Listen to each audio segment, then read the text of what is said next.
Everyone, welcome to our follow-up member Q&A webinar session.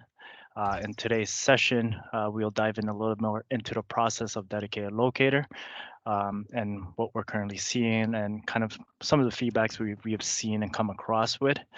I'll provide a quick presentation to start, and once again, this is an open forum, so feel free to share your questions, thoughts, concerns, and experience with the new Dedicated Locator model.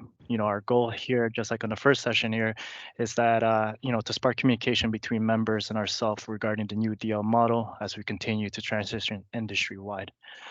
We do have quite a large group here, so we have had many interactions with most of the individuals in this call. So please do share your experience and feedbacks based on our communication and interaction that we have had most recent. And just so on our last session, for those who have joined us on our last session, we were under the GoToWebinar platform. As you can see, we switched over our platform to Teams webinar. So bear with our team here today if should we come across any technical difficulties. At the end of our presentation here, you can either unmute yourself to share your questions, or if you look on the top portion of the of this webinar right now, there is a Q&A button. If you click on that, you're more than welcome to just type in your questions if should you have any questions in there, and one of our teams will go ahead and read it out and get around to it. Also, just for the information here on our previous this is going to be in recording, and our previous session is actually up and onto our webpage, so you can find our previous session and session recording following this session into our webpage under the Dedicated Locator information videos onto our DL webpage. So we'll get started here. So just to recap on the previous session, we'll go through the requirements per party involved in the process. Once again, we have the project owner here submitting, they are in charge of submitting the 90-day notice form to Ontario One Call, contract and approved dedicated locator service provider, notify Ontario One Call when a project is complete. Under the members section here, so this is for all the requirements of the members here. You are to comply with the ONUS Act, agree upon a selected DLSP, provide the infrastructure record mapping within 10 business days, and ensure that your mapping is up to date and good for a third party to read your mapping to safely locate your infrastructure, right? With the Ontario One Call, our requirements on our side here is to identify the members within the vicinity of the work described, notify effective members of the proposed DL project, and we are the liaison between all stakeholders or all parties involved into Dedicated Locator, so that is the project owner, members, and DLSPs. We are a resource to you, to the project owner and DLSP, to ensure that we can obviously get Dedicated Locator up and running efficiently and everyone is streamlined with the process itself. Under the Dedicated Locator service provider, they are to reach out to the members identified within the project limit to obtain mapping and complete locates within the 10 business days as per instructed of time frame set by the project owner or proponent. Okay, so just another recap on our previous slide on our previous session here. We do have two types of Dedicated Locator project types. The first type that we have is the DL project. What the DL project is determined as a dig project on a single defined work area that does not extend outside of the prescribed limit. So that could be transit projects, road rehab, dig projects, or dig projects on a singular continuous stretch of road. And we also have a second stream where we're working on is a DL regional project. With DL regional project, it is a multiple dig projects with multiple work areas that extends throughout the prescribed region. So this could be an entire region where they're working all across. These are beneficials for fiber to home projects where their installs involves the entire region and they're working in multiple pockets of areas rather than a concentrated singular stretch of road. So most municipal capital dig projects spanning across multiple regions. So just as I mentioned in this session here, we're going to go through the Dedicated Locator and how it works. We have 8 steps here. In between this, there may be some internal, external steps that we work on with all stakeholders or parties involved with this. But we'll go through a bit of a high-level overview to these steps and how it works with Dedicated Locator. So with the act here, there are some mandates for the broadband project to partake in the Dedicated Locator, but anyone that wants to partake can do so. The only areas that have to be considered are the costs involved to the Dedicated Locator. The project owner now takes on the cost of the Dedicated Locator, but in return, they're getting full control. And in general, they take away the load from the member in the public stream, but still ensures all requirements and standards to safely locate your infrastructure, right? So let's start off over here in step one, where we're looking at the project owner selecting a DLSP. Now, during this process, Ontario One Call Dedicated Locator team can provide assistance during the preliminary conversation. And at this point, we also encourage the project owner and their projected DLSP to have those preliminary conversations with affected members. This helps all parties to get a head start to kind of prepare for the upcoming DL project request before it gets formalized through the form. Now, with that, the DLSP needs to make sure that that they have fulfilled the basic requirements as per the non-lack framework, and we're going to discuss that in a few slides from here. The DLSP framework is now available in our web page, and like I said, we'll go through that in a few slides from now, what that framework looks like. But the idea to this framework is has to be a certain level of competency for locators out there. We just don't want someone without any experience or any training to locate a member's underground infrastructure. Industry-wide, we all have common goals surrounding safety and safe dig practice. So that this is what that framework kind of involves to ensure that the DLSPs coming on board have all these requirements, have this base requirements and whatnot in there. So the basic level of requirements is an entry point to the owner of underground infrastructure and may have more specific requirements based on each member if that's the case. With the selection of the DLSP, the project owner established an agreement with the DLSP. This is just for the common business practice where you set forward the project requirements, liability, and such with the DLSP. Now with step 3, what we're looking at here is the project owner can then formalize the DL request for their project through a submission of a request notice form to our DL team. And then the DL team then extract that information, provide the DL request notice form to provide it on the DL notice form to determine and provide the affected member list to the project owner and the DLSP. So once we receive that information, that formalized form from the project owner, we do seek out all the information that's indicated in there, such as the project scope, type of work that's occurring, and then from there we Ontario One Call does provide an affected member list within the project scope. So we do provide that to the project owner and DLSP, and at the same timeline, we do provide a DL project acknowledgement email to affected members. So this is where most of you have seen that Dedicated Locator project acknowledgement email coming from the Dedicated Locator team, which consists of the regional request notice from the project owner and just the project scope, providing you the contact information for the project owner and the DLSP. Once that's established, then the DLSP and the member can have that conversation, have those initial conversation with the actual member itself to establish an agreement. So with that, with the agreement here, just to kind of go around it, it is a recommended agreement. So what this is DLSP can now, it could be similar to an MSA in such why it contains requirements, escalation process, liability, and so on that can safely locate your infrastructure. So that members of our Dedicated Locator Working Committee have brought forward a sample of a draft agreement for members and DLSP. So if you require a sample draft agreement, reach out to our team here and we can provide you a copy of this. But it's something that our Dedicated Locator Working Committee and also our members of our high-risk infrastructure owners have come together to produce this draft that could be, as a format, as a draft sample for you to kind of obtain, and from there, each member can just put in what other requirements you may require from there. Now, once that's all established here, the DLSP is now able to obtain the mapping and standard requirements, such as trainings and whatnot, to go ahead and complete the locates. like I said, in between that process, there could be additional trainings that the members may require, additional certification it may require. So that's something that is kind of worked through between the timeline that's stipulated onto the project start date to ensure that that's all up and running, and both parties, the DLSP and the member, is prepared to safely locate the infrastructure itself. And from there is a sign off, a member authorization form, which I'll provide as a sample in the next few slides here to what that looks like.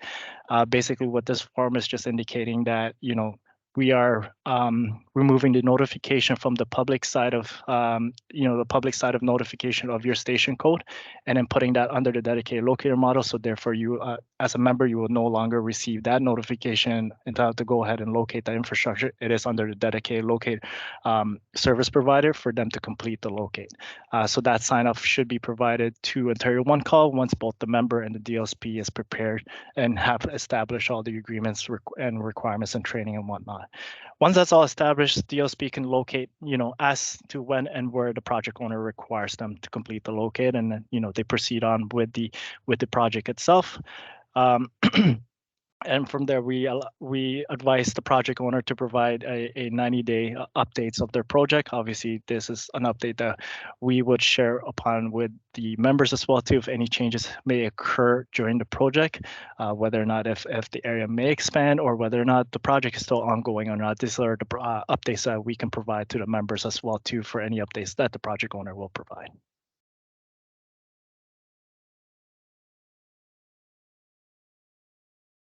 Yep. So just going through some of the forms that you may see on your end here. First form that you may see here that you will get initially is a submission notice form.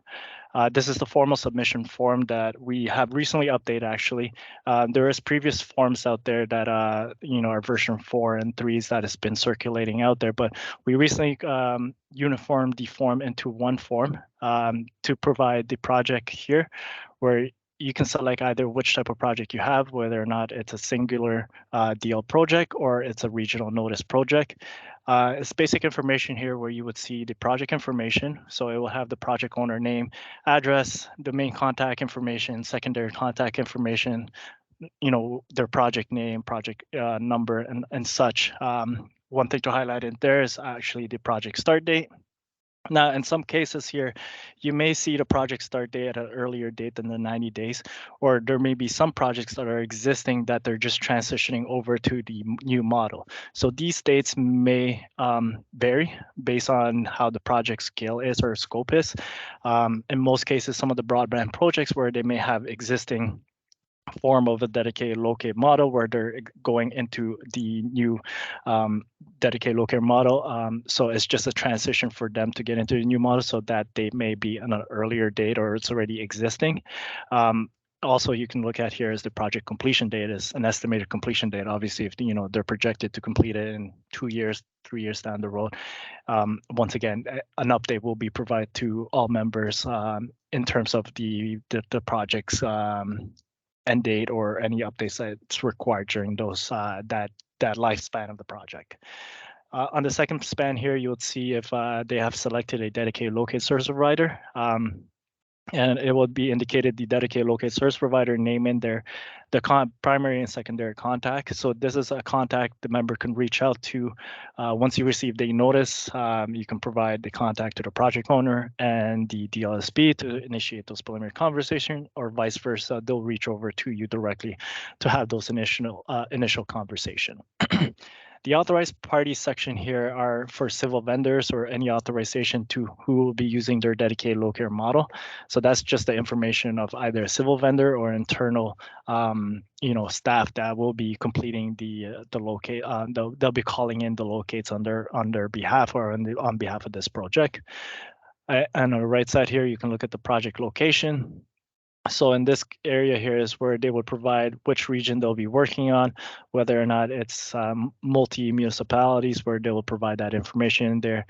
And then on the last section here, you'll see the project scope where they'll provide, a brief description of what the project scope is, their methodology of the work scope itself, and any additional information that may require for the member to obtain certain information such as mapping or project scopes and whatnot, more detailed project scopes and whatnot. So these are the things to look out for when you receive the member acknowledgement email. We do attach this submission form with that.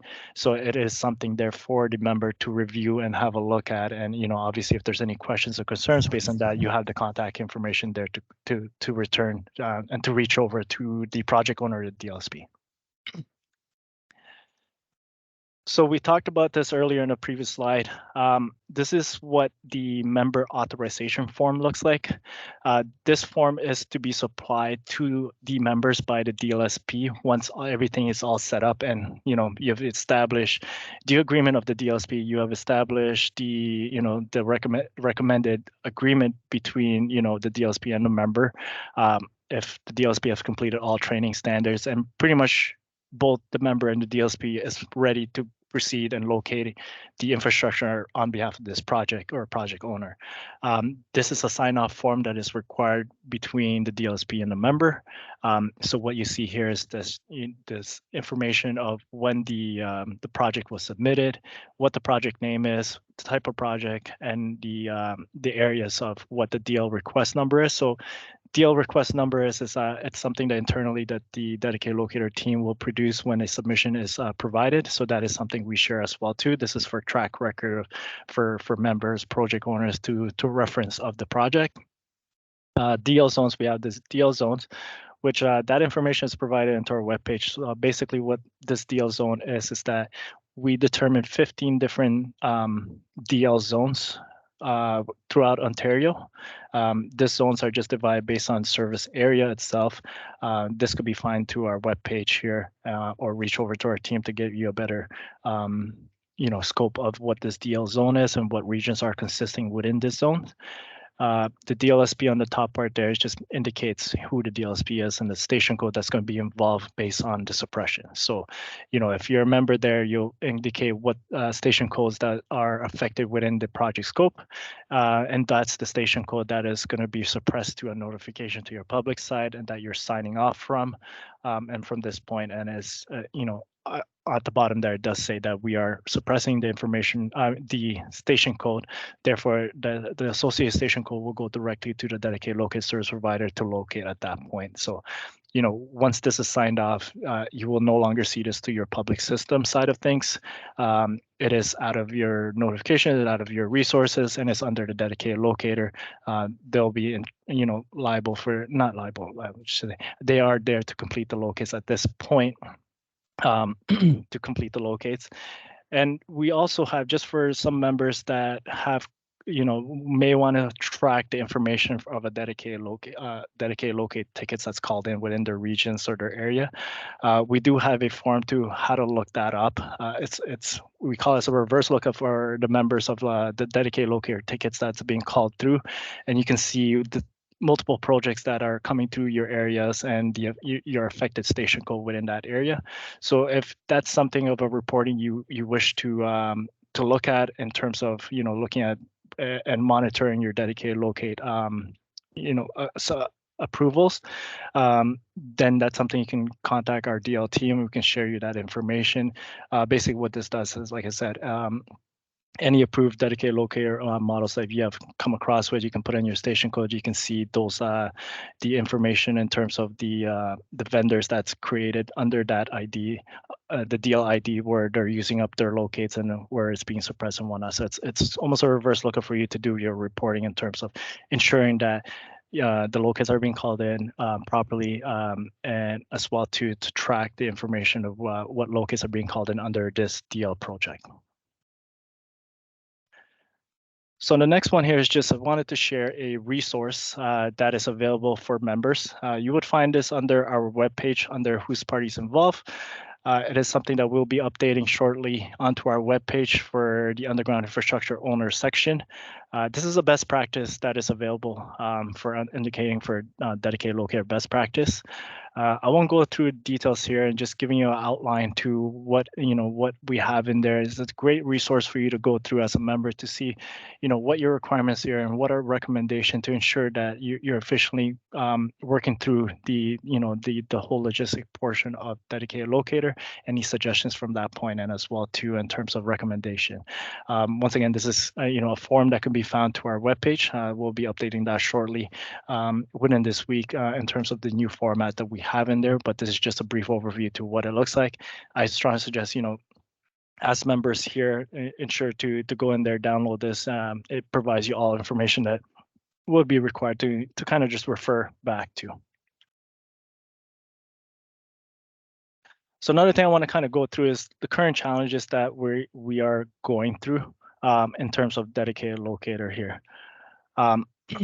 So with the challenges here, since the inception of the new Dedicated Locator model, we have seen many challenges, and it has been quite, it wasn't quite smooth sailing in the past year, and certainly Ontario One Call Dedicated Locator team has been working diligently with members, DLSPs, project owners, to ensure that we have efficient execution of this new legal concept of Dedicated Locator. These are the top challenges that what we're going through right now. First thing we're going to look at is locating resource. There's an industry-wide challenge where we see a lack of active locators out in the field.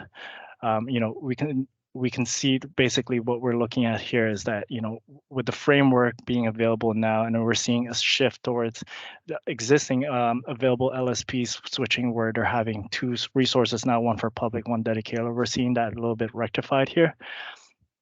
And we're also here too, we're looking at the project owner involvement. Basically what that is, it's what we're seeing in most cases where a project owner can submit a dedicated locator, and from there they're a bit hands off and they're just relying on the dedicated locator service provider to do the reach outs and communication wise and whatnot. There's certain involvements of the project owner is strongly recommended and required through in all aspect throughout the setups of Dedicated Locator, whether or not it is conversation happening between Ontario One Call, weekly touch points that we're doing with members along with the project owners to ensure that all requirements are covered within the aspect of Dedicated Locator and the setup of that. Another thing that we're looking at here as members is member mapping. And in most cases that we're looking at is obviously improving mapping. It's something that we are constantly ensuring that we have mapping that is, the way, like I said on my previous session here, is that you got to be comfortable enough to provide mapping to a third-party service provider. Is that a question that you can ask yourself right now? That is your mapping, readable? Is it available already? Is it something that you can ensure that comfortable enough to provide a third-party locate service provider to safely locate your infrastructure? So these are the things that main concerns and feedbacks that we are getting through the Dedicated Locator process a year into, almost a year into Dedicated Locator. Now, these are the three main challenges that we have come across with. Now, on the left-hand side here is just kind of some requirements that we have come across in recommendation, avoiding member issues. So, first thing first here is, know your requirements for your infrastructure. That's one of the key things, because you need to provide that requirements to the dedicated local service provider or the project owners once they, you receive a project notice. Know your responsibility as a member in this process. Obviously, this is the reason why we're having this Q&A, is to ensure that, you're aware of the responsibilities and requirements you have as members. All in this calls, we can all share that experiences and feedbacks based on these responsibilities to ensure that we are streamlining this process all the way across. Include specifics in your agreement with the DLSP. Once again, a recommendation of agreement with the DLSP as if you're servicing this third-party locator to locate your infrastructure. So you do want to put some sort of an agreement set in place with that. Keep an open line communication with with ourselves, our team here, and the DLSP and the project owner in this case as well too. It's key. This is what our resource is here for. This is what we open up this Q&A for, is just having that open communication, ensuring that we are coming across the board and streamlining this process, having these conversations all the way across to educating everyone in terms of this, and just ensuring that we're all, we're all efficiently rolling out the dedicated locator as per the Act itself. Establish MSAs in advance of being notified for DL projects. So this is a lot of proactive, working as with members, being proactive into creating that master service agreement. So once a dedicated locator is and a project comes in place there, you do have something set in place. So in most cases, that's where most of the holdups are incurring, is creating this, service agreement that you want to provide to your dedicated locator, to the dedicated locator service provider. Some of the larger external concerns that we have that we've come across with, obviously, how will the public stream resources be affected? And we've seen this rectified throughout the year where, a lot of these resources are shifting to mass hiring, where they have two different divisions now, where we see just a set division, amount of resources specifically for dedicated locator, and a set amount for the public side of things. And also we are starting to see a bit of traction of obviously non-LAC locators coming through, and other locating service provider that have, the standards, requirements, and whatnot coming through as dedicated locator service provider. Now, the LAC LSP resources, obviously this is the ones we're talking about here in the next few slides, is the framework, type of standards required, minimum requirements, type of training, and whatnot. So just to go back again, I did mention a couple of bit on the slide here in terms of the framework that we worked through with our dedicated locator working committee and hands of high-risk infrastructure owners, where we came across a pathway for non-LAC LSPs, ensuring availability and having more available resources out for a dedicated locator. So the framework consists of, I'm just going to give you a brief high-level overview of what the framework consists of. These are like the base level requirements that are, put forward by high-risk infrastructure owners and most members of the underground infrastructure owners put through in terms of requirements. First thing first, we're looking at is obviously the damage tracking software. So most members do have a damage tracking software where they will require membership of the DLSP or the LSP of, such as ISNetworld or other tracking softwares. Another requirements required there is ticket management software. Obviously, this DLSP would have to require a ticket management software where now they can receive those notifications for the locator request coming through for that DL project, and a mapping system, obviously, for members as well too. Is the mapping? Are they able to open your mapping information and what that system would look like? The other one here is business requirement. We have one thing here is for business requirement, and it's the most common one you would see under business requirements insurance. There is a high level of risk and requirements that's involved around dedicated locator here, or infrastructure with your infrastructure itself. So insurance is a key thing for insurance coverage, and liabilities are a key thing for the framework itself. Another thing we're looking at here is locator requirements. So what does that training look like? If they have a Q&A set up or QC process set up, and that's something that's obviously a key requirements for a dedicated locator service provider. And then what we're looking at here is possible route as well to get into a pathway for a dedicated locator is the introduction of a locator partnership. Introducing non-LAC LSP to dedicated locator. This is one aspect that they can look at, is in partnership of an established LSP that could provide them the training, the Q&A portion of it, and some other aspect to become a dedicated locator service provider to provide the coverage and member requirements at that place. Now, the last thing that we looked at here is a registered or approved non-LAC LSP. Just to be clear here, Ontario One Call does not provide the approval of a DLSP. That is still within the member to provide. With more locating resources become available, we're starting to look at what does this registry would look like, where it's located, what entity that would host this registry, and all these conversations we are facing today. Basically, it's something that we are looking in the future run itself to where we would host this information to. So just to top off and finish off my slides here, I just wanted to share with all the members here of active DLSPs that we have seen across the dedicated locator model right now. On the left-hand side here are all the active DLSPs that we have, current projects that are up and running. So you have the likes of GTEL, Multiview, Promark, CLI, PVS, Acon, Tierra, Premier, and HDP.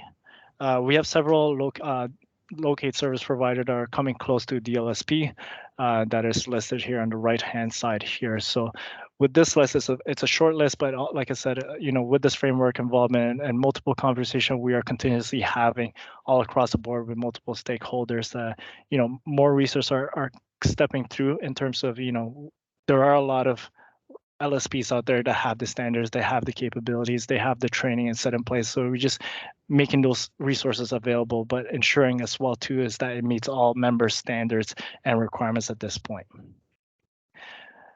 So in this end, I'm going to leave it up to here again. At this point, just like on our previous session, go ahead and unmute yourself. We're going to open up the floor now to open forum. So if you have any concerns, issues, or experience you want to share, please do step forward again, going forward to that one. If you're not able to speak, there is that Q&A button on the top right hand there. You can type in your questions. And yeah, we'll try to get through all across here. We do have about 25 minutes now we have in this session still. So I would like to open up the floor now to kind of continue our conversation that we had from previous session here.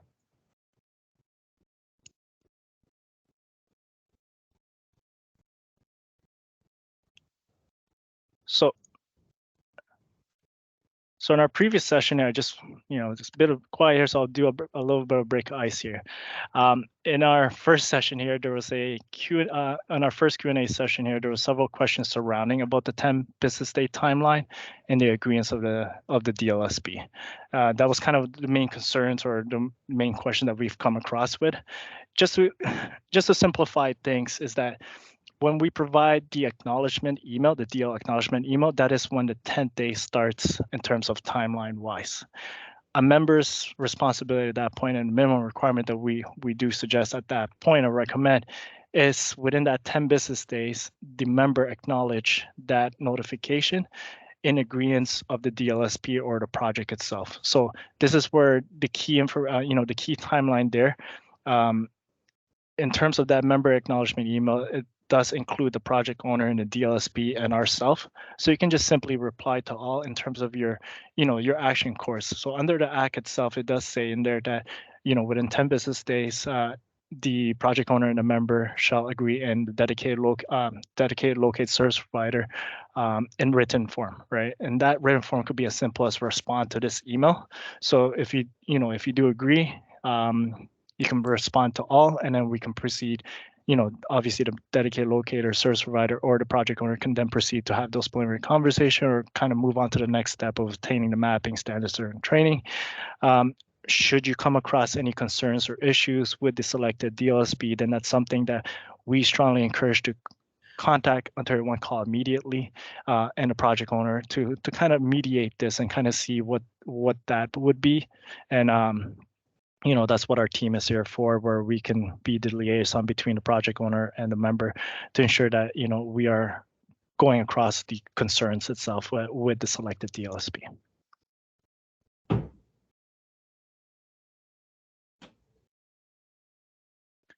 Hi, Marco. We have one question from the chat here is there any liability inherent to the DL program, or is that all established through an additional agreement between the DLSP and the utility owner? That is, so the liability itself, it is a business agreement, or that would be between the DLSP and the member itself. So it's not something that Ontario One Call governs. It is something that is strongly recommended through the agreement between the DLSP servicing the locate for that member now under this project. So yes, it's something that you would definitely want to ensure that is well covered within your service agreement there with the dedicated locate service provider.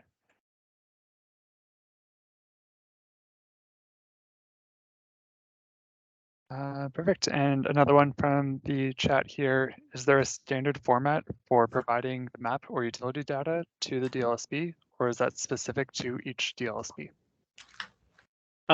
There's really no standard format. It is a conversation to have with the DLSP in terms of their capabilities to view your mapping. Obviously, the DLSP would adapt to what your requirements is and in terms of where they're able to view your mapping. it's really something that to go back between the member and the DLSP to ensure that they're able to view your mapping. If not, then what is the other recourse that could be worked between the DLSP and the member to ensure that they can get accurate mapping or proper mapping to open up.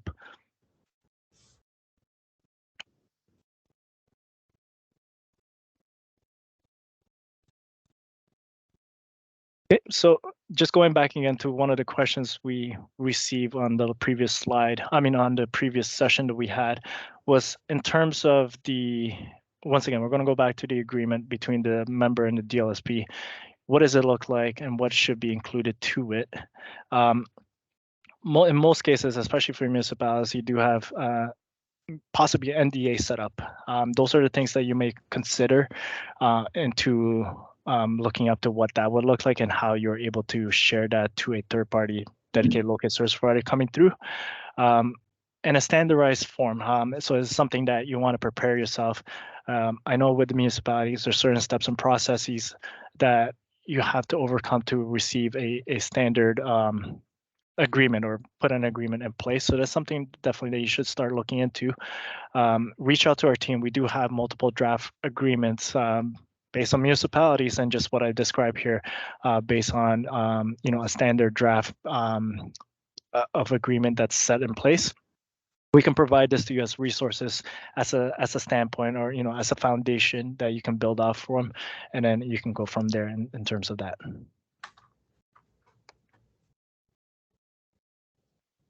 Hi. Sorry, I got a question here. Yep. For handing over the mapping, I'm aware we have 10 days to hand over all the mapping, but can it be done in like a phased rollout of where they're going to be working out? Like if it's going to take us a while to acquire all the mapping, does it have to be all or nothing? No, definitely not. It's not something that we encourage. Like, it doesn't all happen within the 10 business days. I understand that, the 10 business days, it is written there in the legislation itself, but in some cases, providing all that mapping and providing all the standards training and whatnot may not be attainable within the 10 business days if this is your first time around to serve, providing that information to that particular dedicated locator service provider.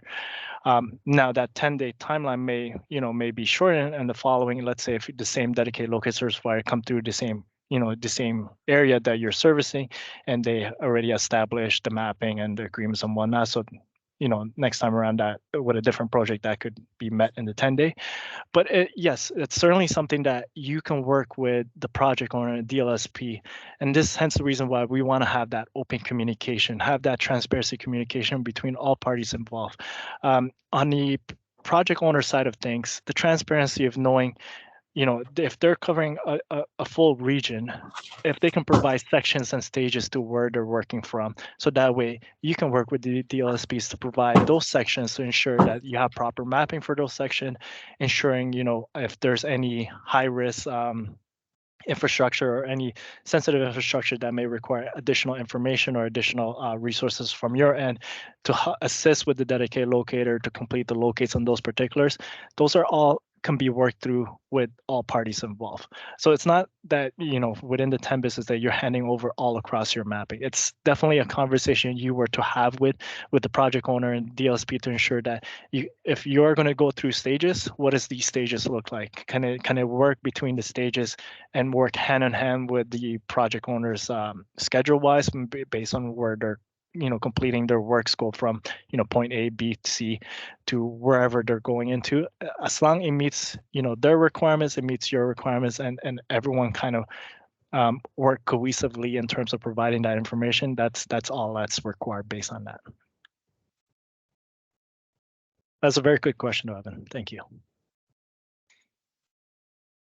We have another one from the chat here. This one is there a standard template for the DL agreement? We do have a draft template agreement that is now available that we can share with any members that may want to have this as a foundation. So reach out to our DL team. That's something we can definitely share. Once again, this is a draft or a template for an agreement. This is just a foundation for you to kind of base off from. If you may have any additional requirements, special requirements that you require that you want to stipulate that in there, put that in there, ensure to put that in there. But essentially what this agreement will look like, it's similar to if you're an infrastructure owner right now and you have a locate service provider that's locating your infrastructure, that agreement that you provide, that locate service provider, could be similar to what the agreement would look like to the dedicated locate service provider, and then with minor tweaks around to it. So yes, definitely it's something that we can provide to you as a team, as a resource for you to use a foundation if you don't have one in place. If you do have one in place already with an existing locate service provider, maybe you want to revisit that, have a look at it, put our draft template agreement versus your current existing agreement in place and see where it kind of lines up. If there's things that needs to be added or removed, you can kind of just play that around with. But it is strongly recommended that it's something that most members should proactively look into now, so therefore that you can be in compliance and you are better prepared once a DL project comes through into to your servicing area.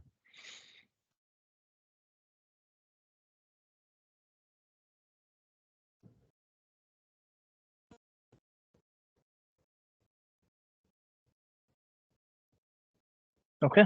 Any other questions?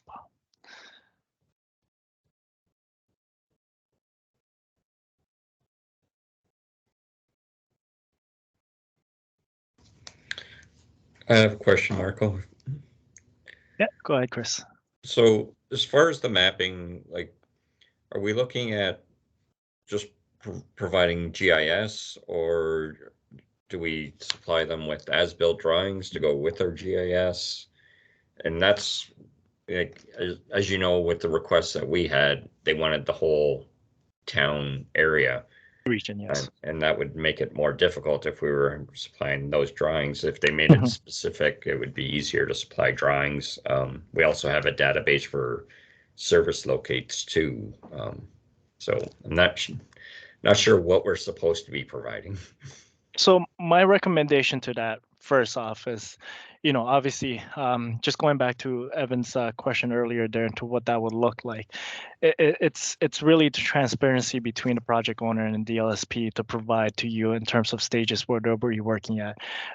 You can be clear to them to say that the amount of the GIS and also as-built that's set up for the entire region, it may not be attainable all at once.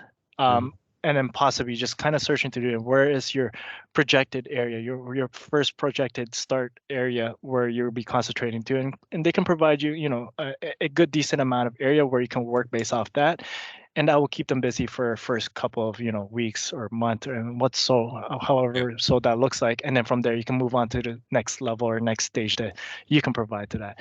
So there's nothing set in stone and nothing set in the legislation that you have to provide all at once. As long as you have that open communication and transparency between the project owner and the DLSP, then that's more than enough for them to kind of work with. The main goal here is obviously continuous work, right? So, what you don't want is that for them to stop work because they don't have mapping for them to go ahead and complete the locate. Okay. Yeah.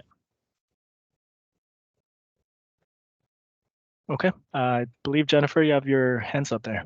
Yeah, No. I just have just a quick question, actually. So in the agreement that we make with the project owner and the dedicated service locate provider, it's within that we would stipulate stuff with, like, continuous improvement of data and whatnot. So whatever that they were locating for us, they would return that information back to us as well so that we could update our repository. It is the way that this is supposed to be handled. So that would all have to be stipulated, like you said, within the details of the information that we agree upon, I guess, with the service locate provider. Okay, and I'm just curious how the project owner side of things feel, because they're the ones that are paying for that. Like, is that something that you guys have come into sort of any discussions with? It's something that you would. I understand that question is a really good question, actually, just because I understand that it's the servicing of the dedicated local service provider and their time-wise with the project owner. But in some cases as well too, where there's different angles to this. If we look at an angle where perhaps there's need of improvements of your mapping and you're not able to provide clear mapping to start off with the DLSP, but you're willing to improve it with the project on hand, with the agreements of the dedicated locator, so that's the dedicated locator service provider, then that's something that could be worked between with the project owner to start with.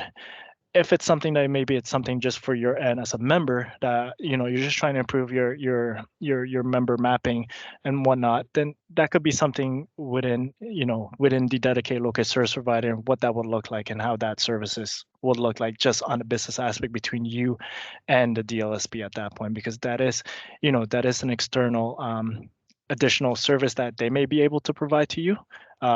Unfortunately, I cannot speak on that behalf. Like I said, this is a business aspect of things, so that's something you could take back with the dedicated local service provider. How would that look like based on that? Okay, thanks. Okay.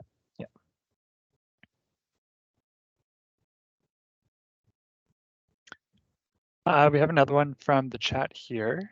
Should the dedicated locator model be applied to all projects or specifically large infrastructure projects? So right now, in terms of the legislation, it is for the broadband projects, mainly to that, and it is something that we are constantly working with the ministry itself in terms of the requirements surrounding to that. But basically, for the dedicated locator, it is not mandated for all large project or all specific projects. It is where if it suits if the project owner sees that it suits their their projects, and if it's the scale of it is it's large enough to benefit their and efficiently complete their project, then it's something for them. But it's not a mandate directly for all projects or specific larger infrastructure yet.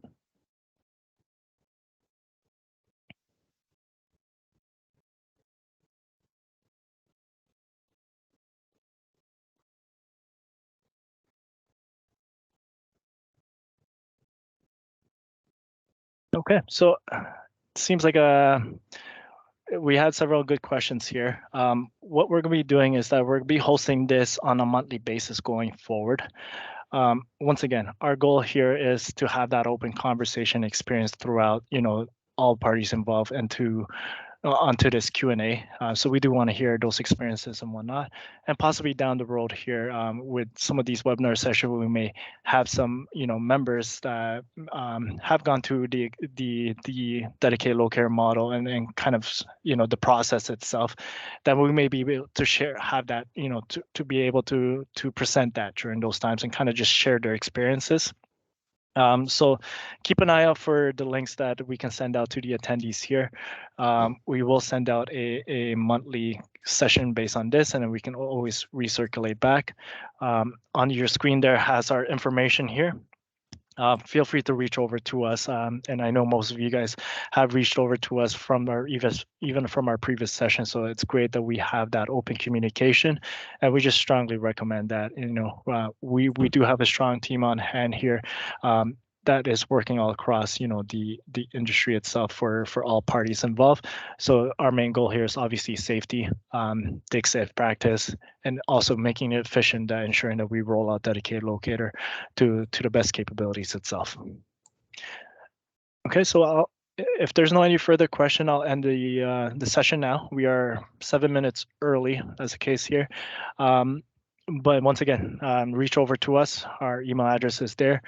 We do have some great resources on our webpage. Also, this recording will be provided to our webpage in the next few days. So if you want to get a reference of it again, or even want to get a copy of our slide here, just reach over to our team for a copy of the slide, or reach over to our webpage for the copy of the video itself. I would like to thank everyone again for your time here for this afternoon, and we look forward to more future member Q&A session with you guys.